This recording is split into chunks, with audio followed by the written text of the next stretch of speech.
নবী জনাবে মুহাম্মদ রাসূলুল্লাহ সাল্লাল্লাহু আলাইহি ওয়াসাল্লাম গরিব গরিব কয়েকজন সাহাবীকে নিয়ে আল্লাহর নবী বসা। ওই সাহাবীদের মধ্যে ছিলেন হযরতে বেলাল। কে ছিলেন? হযরতে বেলাল, হযরতে আম্মার, হযরতে শুআইব, হযরতে খাব্বাব, হযরতে মাসউদ রাদিয়াল্লাহু তাআলা আনহু তিনিও ছিলেন। এমন সময় কাফেরদের বড় বড় লিডার, দুনিয়ামুখী সম্পদশালী কিছু মানুষ আল্লাহর নবীর কাছে এসে বলছেন, ও আব্দুল্লাহর বেটা মুহাম্মদ, আপনি যে গরিব মানুষগুলোকে নিয়ে বসে থাকেন, এদের সামনে এদের মজবায় আমাদের বসতে লজ্জা হয়। আপনি এদেরকে বিতাড়িত করেন, তাহলে আমরা আপনার সঙ্গে বসবো। বড় বড় লোকেরা বসবে, মক্কার বড় বড় খিতাবি লোকেরা বসবে, মক্কার বড় বড় বংশের লোকেরা তোমার সঙ্গে চলাফেরা করবে, কিন্তু এই যে গরিব শ্রেণীর মানুষগুলোর সঙ্গে তোমার ওটা বসার কারণে এই বড় লোকেরা তোমার সঙ্গে মিশতে চায় না। কারা বললে এই কথা? কাফেররা, বড় বড় লিডাররা। আপনি সাধারণ লোকের সঙ্গে চলাফেরা করেন, যার কারণে বড় বড় লোকেরা আপনার সঙ্গে উঠা বসা করে না। আপনি যদি এদের থেকে উঠা বসা বাদ দিয়ে দেন, তাহলে মক্কার সমস্ত বড় বড় লিডাররা তোমার সঙ্গে সাথী হবে, তোমার সঙ্গে চলাফেরা করবে এবং তোমার ইসলাম গ্রহণ করবে। ইসলাম গ্রহণ করবে যখন বলেছে, ওই সময় গরিব শ্রেণীর সাহাবায়ে কেরামকে নিয়ে রাসূল বসা। আল্লাহ নবী চিন্তায় পড়ে গেলেন, কারণ এই গরিব গরিব সাহাবীরা তো আছেই, এদের কারণে বড় লোকেরা, ধনীরা, অহংকারীরা, গর্ব ফখরকারীরা, যারা দুনিয়া নিয়ে বাহাদুরি করেছিল, শক্তি নিয়ে বাহাদুরি করেছিল, কথা ঠিক কিনা, তাদের মতো লোকগুলো তো ইসলামে আসতেছে না। তাহলে এদেরকে বাদ দিয়ে যদি আমি ওদেরকে নিয়ে আসি, তাহলে কতই না ভালো হয়। আল্লাহর নবী হয়তো মাথা নিচু করছেন, চিন্তায় পড়ে গেলেন। একদিকে গরিব সাহাবী, অপরদিকে বড় বড় সম্পদশালী বড় বড় লিডাররা ইসলামে আসতে চায়, কিন্তু এদের কারণে আসতে পারে না, কথা ঠিক কিনা। এই কথা ভেবে আল্লাহর নবী মাঝখানে পড়ে গেলেন, কোন দিকে যাবেন ভেবে পাচ্ছেন না। রাসূল মাথা নিচু করে বসলেন। সঙ্গে সঙ্গে রব্বুল আলামিন সূরা আনআমের 52 নম্বর আয়াত নাযিল করে দিয়ে বলেন, ওয়ালা তাতুরুদিল্লাযীনা ইয়াদউনা রাব্বাহুম বিল গাদাতি ওয়াল আশি। পিছনে বলেন নাই? ওই গরিব সাহাবীরা কত দামি,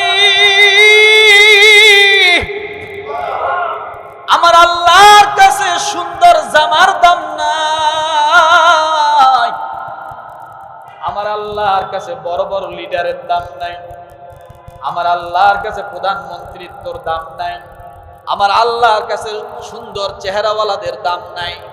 আমার আল্লাহ তাআলা ডাক দিয়ে বলেন, ওয়ালা তাতুরুদিল্লাযীনা ইয়াদউনা রাব্বাহুম বিল গাদাতি ওয়াল আশি। ও রাসূল, আপনি ওই লোকদেরকে তোমার মজলিস থেকে কখনো বাহির করে দিও না। আমার আল্লাহর নজরে তারা কত দামি। হতে পারে গরিব, হতে পারে চামড়া কালো, হতে পারে তারা মূর্খ, কিন্তু আমার আল্লাহর কাছে এত দামি। আল্লাহ আয়াত নাজিল করে দিয়ে সূরা আনআমের 52 নম্বর আয়াত নাজিল করে দিয়ে বলে, ও রাসূল, আপনি মাঝখানে পড়ে গেছেন।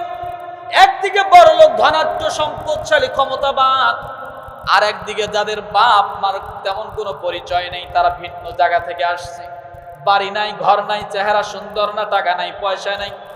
আপনি মাঝখানে পড়ে গেছেন, কাদেরকে বাদ দিবেন? আল্লাহ সঙ্গে সঙ্গে বললেন, আপনি ওই লোকদেরকে আপনার মজলিস হইতে সরাই দিয়েন না, যারা সকাল এবং সন্ধ্যায় আমি আল্লাহর জিকির করে। সারা দুনিয়া যদি বারাক ওবামায় ভরে যায়, সারা দুনিয়া যদি এরিয়াল শারনে ভরে যায়, সারা দুনিয়া যদি ট্রাম্পে ভরে যায়, সারা দুনিয়া যদি গোতেরাচে এই যে জাতিসংঘের মহাসচিব যদি ভরে যায়, আল্লাহ ডাক দিয়ে বলেন, এই সমস্ত লোকদের কোনো মূল্য আমার কাছে নাই, ওই লোকের সমান যে লোকটা একবার পড়েছে লা ইলাহা ইল্লাল্লাহু মুহাম্মাদুর রাসূলুল্লাহ। তাম দুনিয়া একদিকে, সমস্ত রাষ্ট্রের সকল রাষ্ট্রপতি একদিকে, সমস্ত বিজ্ঞানের বিজ্ঞানীরা একদিকে, সমস্ত দুনিয়ার সব সম্পদ একদিকে, একদম জীর্ণ শীর্ণ মূর্খ কালো চেহারাওয়ালা নিম্ন বংশের মানুষ যদি লা ইলাহা ইল্লাল্লাহ পড়নেওয়ালা আপনার সামনে থাকে, ও নবীজি সবগুলো একদিকে, ওই লা ইলাহা ইল্লাল্লাহ পড়নেওয়ালা আমি আল্লাহর কাছে দামি। ইন্না আকরামাকুম ইনদাল্লাহি আতকাকুম। আল্লাহ বলে আমি চেহারা দেখি না, বংশ দেখি না, আমি তার ডিগ্রি দেখি না, আমি আল্লাহ দেখি ওই মানুষটার অন্তর। ওই মানুষটা আপনাকে ভালোবাসে, ওই মানুষটা আমাকে ভালোবাসে, ওই মানুষটা আল্লাহওয়ালাদের দলভুক্ত হয়, ওই মানুষগুলো সব সময় আপনার চেহারা দেখে। অতএব ওই মানুষগুলোকে আপনি সরায় দিয়েন না। ওই লিডারের দরকার নাই, প্রধানমন্ত্রীর দরকার নাই, রাষ্ট্রপতির দরকার নাই, ওদের দরকার আমি আল্লাহর কাছে কোনো দাম না। কি বুঝলাম? আল্লাহওয়ালাদের সাথে চললে কি দামি হয় না বেদামি হয়?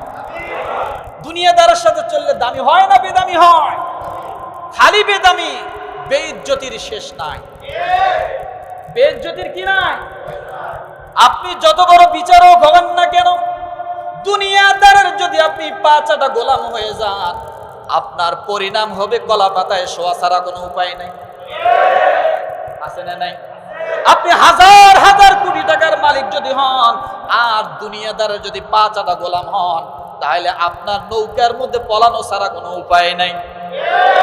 কথা বলেন। রব্বুল আলামিন সেই কথা বলেন, ওয়ালা তাতুরুদিল্লাযীনা ইয়াদউনা রাব্বাহুম বিল গাদাতি ওয়াল আশিয়্যি ইউরিদুনা ওয়াজহা। সাহাবায়ে কেরাম আল্লাহর নবীকে ডাক দিয়ে বলেন, ইয়া রাসূলুল্লাহ, আপনাকে দুনিয়ার জমিনে দেখি আপনার দলে অংশগ্রহণ করেছি, আপনার সাথে আছি, আপনি একদিন থাকবেন না, আপনি জান্নাতের মধ্যে চলে যাবেন, আমরা তখন আপনাকে হয়তো দেখতে পাবো না। সাহাবীরা বড় আশা, বড় কথা বলছেন। আল্লাহর নবী ডাক দিয়ে বলেন, ও আমার সাহাবীরা, তোমরা শোনো, যে মানুষটা ফজরের পরে সকালবেলা কোন জিকিরকারীর সঙ্গে সাক্ষাৎ করে, কি করে? কোন জিকিরকারীর সঙ্গে সাক্ষাৎ করে, ইমামের সঙ্গে সাক্ষাৎ করে, আলেমের সঙ্গে ভালোবাসা রাখে, হাফেজে কোরআনের সঙ্গে মহাব্বত করে, অথবা তাদের সঙ্গে সাক্ষাৎ হয়, আল্লাহওয়ালাদের সঙ্গে সাক্ষাৎ হয়, যারা ফজরের নামাজ পড়লো এমন ব্যক্তির সঙ্গে মহাব্বতের নজরে সাক্ষাৎ হয়। আল্লাহর নবী বলেন, তাহলে তোমরা শুনে রাখো, ওই কিয়ামতের ময়দানে আমি আল্লাহর কাছে তোমাদের জন্য সুপারিশ করে আমি আল্লাহর নবী তোমাদের সঙ্গী হয়ে যাব।